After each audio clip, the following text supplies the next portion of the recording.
pen today. I don't know what I'm going to fidget with while I'm up here. Matt, you want to? Thank you, Tracy. I appreciate the kind offer. I have no opening remarks. I have no pen to keep my hands busy. After the secretary was on the Hill this morning, and I commend all of his remarks to you. So. oh, okay. Well, that's very bold of you. You're saying you agree with everything your boss says. You will be surprised. You'll be surprised to know that yes, I do. Okay. So can you just give us, if there is an update on both the situation with the aid trucks and with trying to get people out of Rafah? Let me start with the aid trucks. So as I mentioned, around 45 went in yesterday. I think it was actually at least 45, might have been a few more than that made it through. For a total, as of yesterday, of at least 175 trucks that moved through Rafah crossing by end of day yesterday. Another 59 have moved today. Sorry, that was since they reopened, which I think was the 21st, since Rafah reopened. Another 59 have gone through today, which of course means more went through today than went through yesterday. We're continuing to try to increase the number that make it through Rafah every day. So we have sustained deliveries of humanitarian assistance to the innocent civilians in Gaza, and are trying, as the Secretary said on the Hill today, to get up to 100 trucks a day.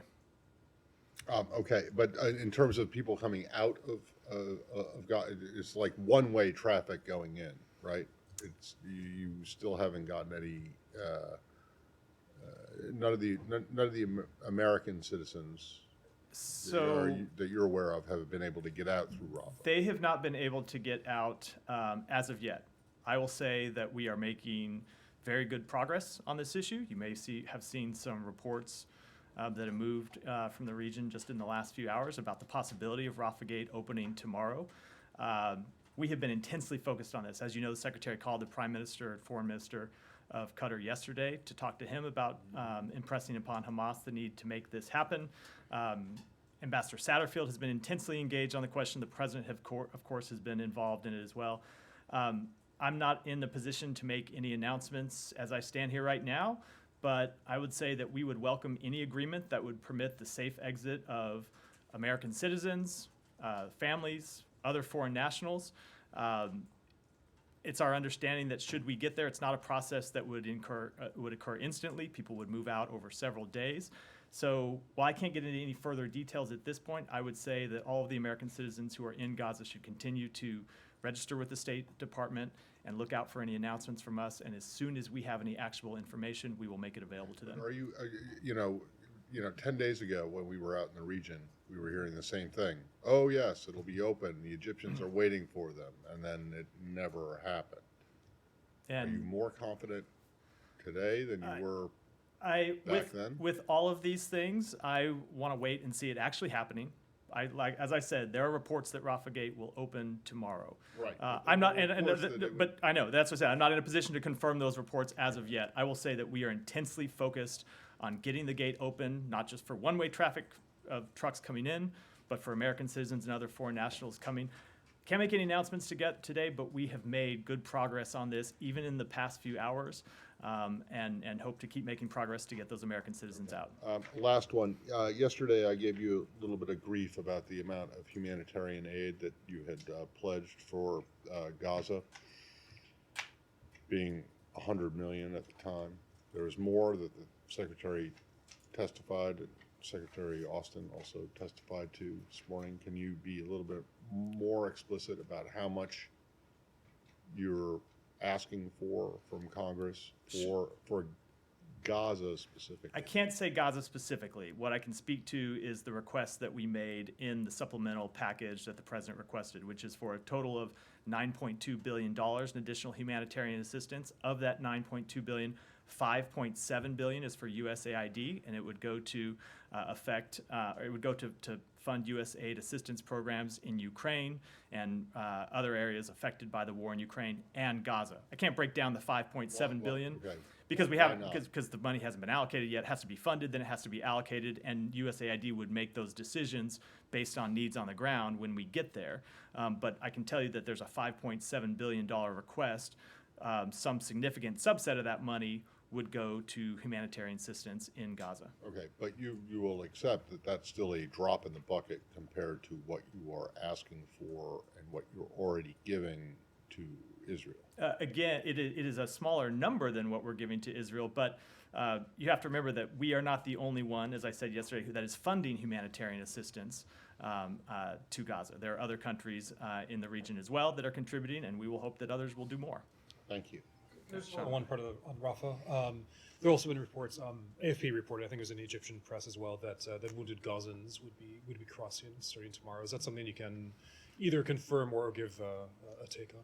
I cannot confirm that. What I can say is one of the problems all along has been opening Rafah for traffic to flow from outside of Gaza to Egypt. If that report turns out to be true, it will mean that Rafah is open for not just one-way traffic, trucks going in, but also individuals going out. And we would hope that any agreement to get any individuals out would also unlock the possibility of American citizens, their families, and other foreign nationals coming out. That's what we have been intensely focused on. When I said the Secretary made this call, the calls that the President has made to leaders in the region, and of course Ambassador Satterfield's work on the ground, is to trying to reach any agreement. So while I can't make an announcement today, we do think we've made very real progress on this, as I said, in just the past few hours. And every American citizen should, of course, stay tuned for updates from the State Department as soon as we have actionable information. And again, I don't want to promise anything before we're able to deliver it. But as soon as we have actionable information about American citizens having the ability to exit through Rafah, we will make that information known to them. Sure. Can I just Go ahead. ask, or unless you want to continue on the trucks? But can I ask you one other aspect of the conflict?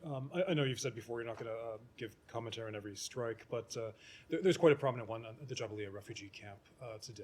Israel said it killed a Hamas commander, but the health ministry in Gaza saying over 50 people were killed. Do you have a take on this and about the civilian, what appears to be a heavy civilian toll there? Again, I'm not going to offer commentary on every strike. We're just not in a position to do so from a podium here without information that we have verified on our own. I would just reiterate what I have said before, which is, of course, Israel has the right to defend itself. We have talked with them about that right, and we've talked about it publicly. But as we have said publicly and have also communicated privately to them, they also have the burden and the responsibility to exercise that self-defense in a way that minimizes civilian harm. Can I follow up on that? Have Yeah. you laid down any red lines for Israel, though? Is it justifiable enough that there is a Hamas commander purportedly in this refugee camp that would then kill scores of civilians? Is that acceptable to the So US? again, I don't want to speak to the circumstances on the ground when we've not been able to verify them for ourselves at this point of a strike that just happened. I don't think it would be appropriate for me to do so. What we have communicated to them is what the exact same thing we've said publicly, which is we think that it is important that they conduct their operations in a way that minimizes civilian harm. Secretary spoke to this, I thought, quite clearly on the Hill today when he said that we see the significant loss of civilian lives. He's personally affected by the loss of civilian lives, whether they be Palestinian or whether they be Israeli, and it's why we will continue to make clear that we expect the Israel government to operate in a way that protects civilian lives. But if the IDF says, "Oh, there was a Hamas commander here, there was a Hamas commander there," is that sufficient? I'm just not for going the to. I'm not US? going to get into hypotheticals or I don't have the ability to comment on each individual strike. And is there any progress on the safe zones for civilians that were supposed to be stood up? It's again an area that we continue to work through with. It's that Ambassador Satterfield works on with the government of Israel, with the United Nations, with other partners in the region about what is the best way to protect the civilians who are inside Gaza. Yeah, I promise Tracy can use. Thank you. The Secretary also spoke, I know you don't want to comment on individual strikes, but the Secretary also spoke about how civilian casualties will inflame the Arab world. And so given that that's already happening now with this strike this morning, which was pretty big, is Israel really doing enough to avoid civilians? Let me refer you to a piece by the Secretary that just published in the Washington Post, I think a half hour before I came out here, where he talks about the need to minimize civilian harm and the need to get humanitarian assistance in. And one of this goes to the first part of your question. One of the cases he makes in that piece is that protecting civilians from harm and getting humanitarian assistance into civilians isn't just the morally right thing to do. Of course it is, and that's enough reason to do it on its own. But it is also the best thing to do for Israel's security. It is the best thing to do that we can do, that Israel can do to prevent the conflict from widening, to prevent other actors from coming in, along with our deterrence measures that we will continue to enforce. So we will continue to make that case to the Israelis publicly, just as we have privately. Okay, and following on the trucks, the Secretary also said this morning that as far as they know, as far as you all know with the inspections that they and Israel are doing, no spillover, whatever they call it, spillage has gone to Hamas as far as you can tell to this point. But there are also reports that Israel has blocked a fair number of those trucks from going in. Trucks arrive to be inspected and move into Gaza, and Israel saying no to quite a number of them. Is that true? Can you confirm that? And if so, why? What is Israel finding that they don't want going in? And how big a problem is I that? can't confirm that, actually. I wasn't aware of that. Haven't seen reports of them rejecting, but it certainly may well be true. They have an inspection regime that they have stood up to verify that only humanitarian assistance is going in. They're tracking that very closely. But it's an inspection process that they are running, not that we are running. But then, as the Secretary said, no, we have not yet seen any diversion of humanitarian assistance once it's gotten into Gaza, but it's an issue we're concerned about. It's an issue the Israeli government is very much concerned about, so we'll continue to monitor it. Thank you. Go ahead. On the aid trucks into Gaza, the Secretary said today in testimony, right now we're up to almost 60 trucks. We're trying to get to 100 this week. That is the bare minimum of what's needed. I guess if the bare minimum is not yet being reached by the U.S., why is the Secretary asking for more aid at all, whether it's however much of a portion of $9.5 billion is going to Gaza? Because we are trying to ramp up the ability to get more and more assistance into the civilians in Gaza who are caught in this conflict through no fault of their own and are suffering the consequences of this conflict through no fault of their own. So we're going to do two things. One, work with Congress to get more humanitarian assistance approved from the United States government, because we believe, as I said, it's not just the morally right thing to do, but it's also something that is in the best interest of Israel's long-term security. And we're going to keep working on a diplomatic basis to try to open Rafah Gate and work with the Egyptian government, the Israeli government, the United Nations to get as much humanitarian assistance flowing in. A lot of that humanitarian assistance is coming, as I said, to, I think, Matt's question, from other countries in the region and from international relief organizations, not necessarily from the United States. One more question, if you don't mind. Senator Chuck Grassley has written to the Secretary a few times about Fritz Berggren, a State Department employee, accusing him of maintaining a publicly available blog that includes a lot of anti-Semitic content. He called the Jewish people the devil's children recently. So your state has confirmed to us that he is still an employee. Has he faced any disciplinary action? So because of privacy restrictions that apply to every federal employee, I'm unable to talk about any individual employee's employment file and employment status here at the State Department. I will say, of course, as a general rule, we oppose anti-Semitism in any form. Secretary has spoken to this quite publicly. Our special envoy to oppose anti-Semitism has spoken about this on a number of occasions, and we will continue to work to root it out around the world, just as we try to root it out here at home. But I, unfortunately, because of privacy reasons and federal statutes, can't speak to an individual employee's case. Yeah, just to move on to, back to something that the Secretary addressed during his testimony today. He talked about what the situation in Gaza might be like the day after this war, the current conflict sort of ends. There's a preference, I guess, from the Secretary's point of view for some kind of revived Palestinian Authority.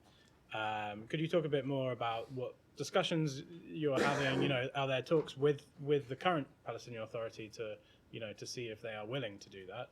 Do you think that's a feasible thing to have, an authority, even if they are Palestinians, to be kind of imposed by Israel after a military operation? Do you think that would be accepted among people in Gaza? So I don't want to get into what the future may hold, and I don't want to get into any details. I think it'd be premature to do at this point. I will say we have had very preliminary talks about what the future of Gaza might look like. The Secretary started those conversations in his trip to the region just in the aftermath of the October 7th attacks. And we have continued those talks at the Assistant Secretary level, and the Secretary has raised it at time in calls with his counterparts. And I expect that it will be the subject of a good bit of diplomatic engagement moving forward. I don't have any announcements to make about that at this time, but a couple of things are clear to us. Number one, Israel cannot occupy Gaza. They have said that they don't want to occupy Gaza, and we expect them not to occupy Gaza. Number two, Hamas cannot continue to govern Gaza. So that leaves you the question of what comes next, and we are going to be actively engaged in trying to answer that question and answer it in conjunction with counterparts in the region. But I wouldn't want to get ahead of that process to try to forecast what it might ultimately look like. Would the people of Gaza have a say in that? Of course they would. Our end goal is always the establishment of a two-state solution where the Palestinian people have a voice in their own future. That is our policy. It has been the policy from the beginning of this administration, and that is ultimately our policy with respect to the people of Gaza and the people of the West Bank. And in terms of, Sorry. in terms of the other countries who might help out with that, who are you talking to? Who can we say? I don't think I should get into any further details at this point. We'll keep it confidential. Yeah. Just very quickly, obviously the Secretary speaking for the United States, but do you think the Israelis are on board with this, the idea of having the Palestinian Authority, which many people in Netanyahu's government haven't actually been very fond of taking control? I think I should let the Israelis speak to what they will or will not support, but they have been very clear that they do not expect to occupy Gaza, and the president has made clear that he expects that Israel will not occupy Gaza. So it is a conversation that we will have to have with the government of Israel and with other partners of the region of what the actual administrative authority will be, as well as a conversation we have to have with the people of Gaza going forward. Matt, on this, and I have a couple of questions too. The EU is considering sending a mission to Gaza after the war to control the area. Do you support such mission? Again, I think it's premature to talk about what is going to come next when we're in the middle of, or I should say it's premature to talk publicly at this point about what might come next when we're in the middle of a conflict where our immediate focus is getting humanitarian assistance into the civilians that are being affected. But it is very much the subject of internal conversations here, and as I said, emerging conversations with our partners. But I don't think I should try to, at this point, publicly speculate about what possible missions or other structures we may or may not support. And do you have any comments on the Houthis announcing that they joined the war against Israel and they already launched missiles and drones to Israel? So I will just say, as we have said from the beginning, one of our top goals is to keep this conflict from spreading. As the president has made clear, anyone hostile to Israel that is thinking about joining this conflict should not do it. Should think twice, and I will leave it at that. And what's your expectation or your assessment of Hezbollah joining the war, and especially that their Secretary General has a speech on Friday? Again, I don't have any assessments. We've seen the cross-border activity with Hezbollah, unfortunately, launching attacks inside Israel, shelling targets inside Israel, and of course, Israel responding. As I said, we do not want this conflict to widen. We've sent a very clear message to Hezbollah and other actors that they should not enter the conflict, and I will leave it at that. And my final question, Assistant Secretary Leaf will be in Beirut tomorrow. What will be her message to Lebanon? I think I'll let her speak to the leaders of Lebanon privately before I announce what she's going to say publicly. Go ahead. Any updates on getting fuel inside Gaza Strip? Today, two of the main hospitals announced that they will not be operational by tomorrow if they don't get more fuel. It is, again, an area where we have made progress and continues to be the subject of intense diplomatic engagement, but I don't have any announcements to make today. Any update on the work on the water pipeline that you said yesterday? No, again, not something that I know we're making progress on, but I don't have an announcement.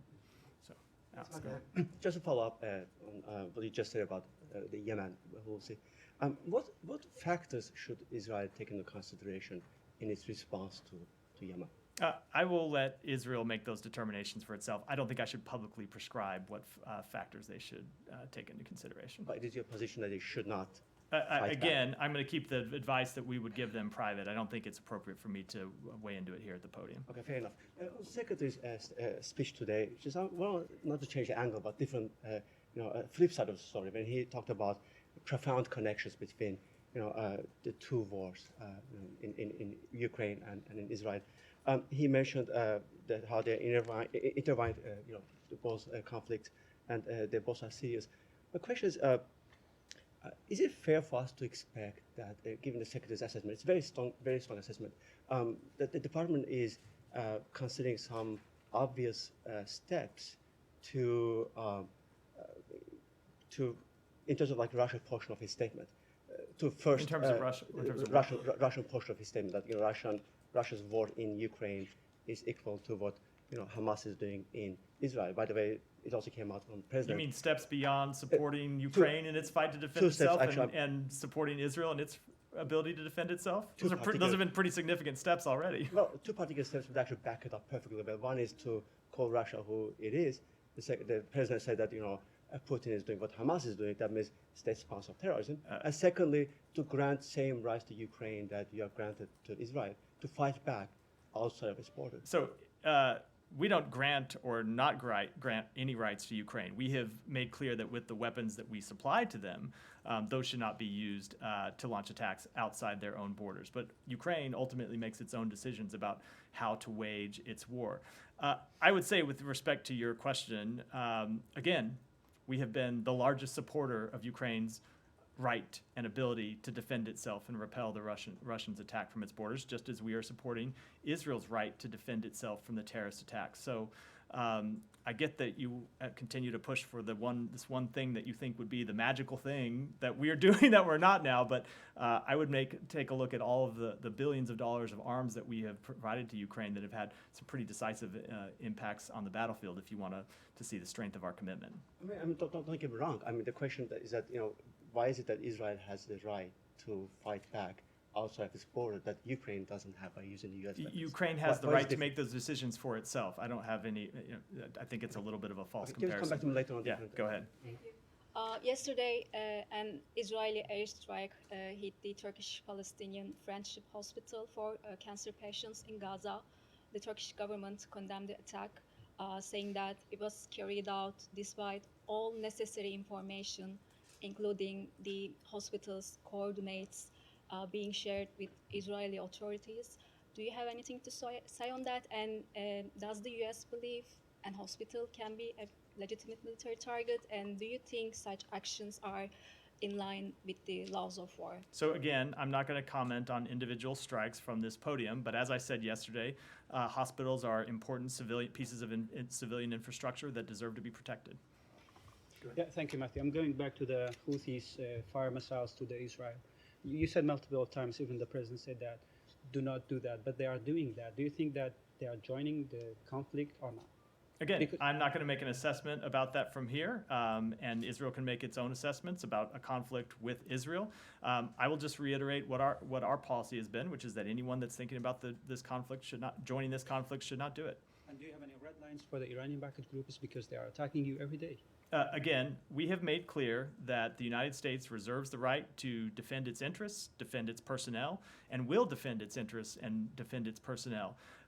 But I do start to chuckle when I oftentimes hear people here asking me to announce strikes from this podium before they've happened or preview actions that we might take. The Secretary Austin got pushed to do the same thing on the Hill. Secretary Austin made quite clear today, we'll respond if we choose to at a time and place of our choosing. And I think for any number of reasons, I ought to leave it at that and not preview any actions we may or may not take publicly from the State Department podium. One last question. You are saying that the attacks on your forces by Iranian-backed groups is a separate things with the conflict between Israel and Hamas. Why do you think that? Because they are saying that we are attacking the U.S. forces because their involvement into this conflict. They can make whatever claims they want about why they are taking their actions. We have made clear that the responses that we have taken are separate and apart from the conflict between Israel and Hamas. Go ahead. Okay. Yeah. Thanks, Matt. Just a brief preface to a couple of questions here. There's a lot of reporting in the media that mentions occupied territories, so I want to clarify for our audience, Matt, how these lands become occupied since the UN Resolution 181 gave the land to Arabs, not Palestinians. How did these lands that were never given by the United Nations to Palestinian Arabs become occupied Palestinian land? And whom did this land belong prior you claim that Israel became the occupier of, and just a brief follow-up. I don't think I'm going to get into doing history lessons from here, just as a general rule. Okay. I will say that we believe, again, that the ultimate resolution for peace between Israel and the Palestinian people is a two-state solution along 1967 borders with mutually agreed swaps. Okay, just finally, does the State Department agree with the Turkish President Erdogan that Israel is the occupier of their ancestral land? I'm not going to comment on comments made by the president of Turkey, but our position on the status of lands in Israel and what the policy ought to be has been clear for some time. Go ahead. Thank you. American Europeans are demanding free, fair, and participatory election in Bangladesh. And current ruler, Hasina Sheikh, is holding the power since 2009. Does America aware that due to the Indian influence, due to the Indian direct and indirect support for Awami League and Hasina Sheikh, there is logical and impossible for Bangladeshi people to have a voting right and have a free, fair, and participatory election, number one. And I have a second question is, Hasina Sheikh held a press conference last night. At the conference, she made some inflammatory and derogatory comments which is concerning the security of US Ambassador, His Excellency Peter Haas. Very few people in the world understand the body language and mockery of Hasina Sheikh. She did the same thing while August 4, 2018, Marsha Barnicate's car came under attack under the direction of same Hasina Sheikh. She is making the same joke and same mockery, sitting down at a press conference and making mockery. So let me, I think I get the question. Let me just say that we have made clear that we expect the government of Bangladesh, as we expect every government, to comply with their obligations under the Vienna Conventions for the safe protection of diplomats. And with respect to your first question, as I've said before, as I said yesterday, the holding of free and fair elections is the responsibility of everyone, all political parties, voters, government, civil society, and the media. And what we want in Bangladesh is the same thing the Bangladeshi people want, which are free and fair elections conducted in a peaceful manner. Go ahead. I'm going to move. Thank you, Matt. Bangladesh ruling Prime Minister responded U.S. Ambassador Peter Hirsch call on dialogue between the ruling party and opposition by Prime Minister by saying that she will have dialogue with the opposition if the U.S. President Joe Biden does the same dialogue with the former U.S. President Donald Trump. Then she might think about this dialogue, and she refused to hold any dialogue between the political parties. And her administration very much attacking on the opposition. Today, 2 opposition leaders killed by the police gunfire, and they are arresting already 2 top leaders arrested in Dhaka. So every day they are arresting opposition leaders and activists. So how could you believe that there will be an election? So free, fair, and inclusive? I won't have any comment on the first part of your question other than to say that the goals I outlined before for free and fair elections, we do believe that dialogue is important to achieving those goals. With respect to your second question, we are closely monitoring the electoral environment in Bangladesh leading up to January's election, and we take incidents of violence very seriously. We are engaging and will continue to engage with the government, with opposition, with civil society, and other stakeholders to urge them to work together for the benefit of the Bangladeshi people to ensure free and fair elections that are conducted in a peaceful manner.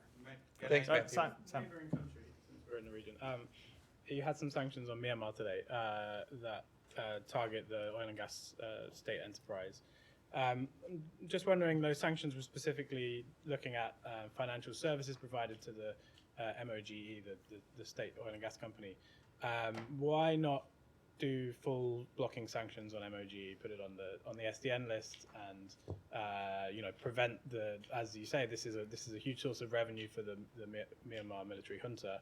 Why not just use full sanctions? So we believe that the actions we took today were important to maximize concerted pressure on the military regime to change course. They built on our previous sanctions, but with respect to specific sanctions decisions, I'd refer you to the Department of Treasury. And this is, Chevron did have a relationship with U.S. company. Chevron had a relationship with this state enterprise, that relationship no longer exists, and you finally do the sanctions that have been called for a while. Is there, if people were going to ask the question of, why didn't the US do this earlier when you perhaps had more leverage over them, what's the response? Again, I'd refer you to the Department of Treasury for a response on that. Sure. Go ahead. Thanks, Matthew. What's the State Department's stance on the House bill to provide supplemental funding to Israel? Does the GOP wanting to strip IRS funding from the Inflation Reduction Act, a non-starter for Democrats, make it harder to get supplemental assistance to Israel? So I will let others in the government speak to specific legislative packages, or first and foremost the White House. But I will say that our goal is what the Secretary testified to this morning, which is to achieve full funding for Ukraine in its battle against Russian aggression, and full funding for Israel to help it defend itself against the terrorist attacks from Hamas, as well as to provide humanitarian assistance to the innocent civilians in Gaza who are a party to this conflict through no fault of their own, as well as the other pieces in the bill. But in terms of specific legislative tactics, I'm going to let the White House speak to that. Congresswoman Rashida Tlaib criticized the administration's response to the Hamas attack, claiming that the Biden administration is on the wrong side of history. Does the State Department have any response? Does it have any concerns about the growing domestic opposition? So I'm not going to speak to specific comments by a member of Congress. I will say that we stand by our policy. We stand by both of the things we have done, which is number one, to ensure that Israel has what it needs to defend itself. They suffered a brutal terrorist attack and have the right and the obligation to defend themselves as any country would.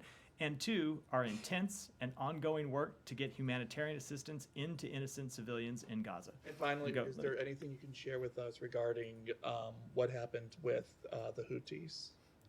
No. Thank you. Go ahead. I'll be very short. I have two short questions following about Bangladesh. The opposition BNP Jamaat Alliance unleashed mayhem across the country. The opposition BNP has announced a new program of blockade of road, railways across the country, which has created fears for further violence. People of the country believe that the BNP has chosen the path of violence to foil the upcoming general election. Will you slap visa sanctions on the bad actors so that they are killing the police officers and they vandalize the residence of the Chief Justice? As you know, because I've said this before, we don't announce visa or any other sanctions before we make them. But we continue to support a free and fair election in Bangladesh and believe it should be conducted peacefully. Alex, and I'm going to move to Alex. Just one. I'm going to pick up. Alex, go ahead. Should the region to NATO, if possible. As you know, NATO foreign ministers will gather on November 28th. Is it your hope that Sweden will be there? We want Sweden to be approved to enter NATO as soon as possible. I won't put a timeline on it other than to say we want it to happen as quickly as possible. How frustrated are you that it's taking longer? The Secretary had a conversation with his Turkish counterpart, and Hungary also appears to have its own new demands. I won't say we're frustrated. I'll say that we want them to be approved as soon as possible, but it's something that we have spent a good amount of time working on. We have welcomed the announcement by the President of Turkey that Sweden's accession would move through the Turkish parliament. We're watching that very closely and hoping it gets approved as soon as possible. And we have also noted the comments from Hungary from that they would ultimately support it as well, and we expect them to do so. My final question, if you don't mind, on Azerbaijan. Yesterday marked International Day of Political Prisoners. We just had talks in Baku at the Deputy Secretary level. I'm just wondering if you guys managed to raise the case of Gubat Ibadoglu and others. Gubat's family reached out to the Congress members, and there was a letter to the Secretary from the Hill 2 weeks ago. Anything you guys could have done that you haven't done yet? So we are continue to be troubled by the arrest and detention of Gubat Ibadoglu, and we are alarmed by the reports that his health continues to deteriorate. We have urged the Azerbaijani government on a number of occasions to immediately release him. We urge Azerbaijan to protect the human rights and fundamental freedoms of all, consistent with its own constitution and international obligations and commitments, and we have made that clear both publicly and privately. Michelle and then Jen, and we'll wrap up. On Gaza, why doesn't the U.S. support a ceasefire in Gaza? I have spoken to this a number of occasions. We believe a ceasefire would allow Hamas to continue to arm itself and continue to launch terrorist attacks against Israel. I don't think you can count on Hamas I think when people call for a ceasefire, they're calling for Israel to stop firing. I don't think there's anyone that actually expects that Hamas would agree to a ceasefire, a terrorist organization. That said, we have made it very clear that humanitarian pauses, either to allow hostages to come out or to allow humanitarian aid to come in, would be something that would be appropriate. Jen, and then we'll wrap up. Readout of the Secretary's meeting with the new Speaker of the House. Was it productive? I do. I won't characterize it other than to say that it was an introductory meeting. It was the first time the Secretary had a chance to meet with the Speaker. He talked to them about a number of things, most importantly, the President's request for supplemental assistance to support Ukraine and to support Israel and to get humanitarian assistance into Gaza and into other areas. And he had the chance to talk to him about his recent diplomatic engagements in the region and how we see and what our primary diplomatic goals in terms of securing the release of hostages, getting American citizens out, and preventing the conflict from widening. Well, you wouldn't say it was productive. I haven't gotten a detailed, I haven't gotten the Secretary's characterization of the meeting, so without getting that, I'm reluctant. And I was up here getting ready to come talk to you all, so I was not in the meeting myself. There's been a lawsuit filed against the State Department and the Secretary on behalf of some Americans who are trapped in Gaza. Are you aware of this? Do you have any comment on that? So we never comment on litigation. I'd refer it to the Justice Department. I will just say that everyone here at the State Department has no higher priority than getting those American citizens out of Gaza, getting them out as soon as possible. The president, it has been something the president has focused on and has spent real time and effort on and raising with his counterparts in the region. And as I said, the secretary has been on the phone and conducted meetings about this when we were in the region. We continue to do everything we can to get these American citizens out. It's been a difficult process for some of the reasons I've gone into in previous days, when you have Hamas controlling one side of the border and just not being willing to let anyone go. That said, we continue to work on it. We have made progress, and I hope that we can get them out in the coming days. Sorry, is Satterfield still in Egypt? I don't remember where exactly he is. I maybe should get a body tracker on him. I don't have one, but I know he's been moving around the region quite a bit. I don't know where he is. I think it's about almost 8 o'clock at night there now. So, do you mind if I just do something completely separate? Venezuela. Sure. I know you had some reaction on this yesterday, but the Supreme Court of Venezuela saying that's invalidating the opposition primary. This, of course, comes just days after the arrangement around announced by the United States of an ease some of the sanctions on Venezuela. What's your level of concern about this? Do you think this can be reversed? Has there been any discussions with the authorities in Caracas? So I will just reiterate what the Secretary said on the Hill today in an answer to this question, which is Venezuela made commitments as a part of the political roadmap that it signed. We expect them to uphold those commitments, and if they do not meet those commitments under the electoral roadmap, we have the ability to take steps. We have the ability to take steps of our own. I don't want to announce what those would be. I'll leave it at this point that we expect them to uphold their commitments. I'll leave it at that. Thanks, everyone. Thank you.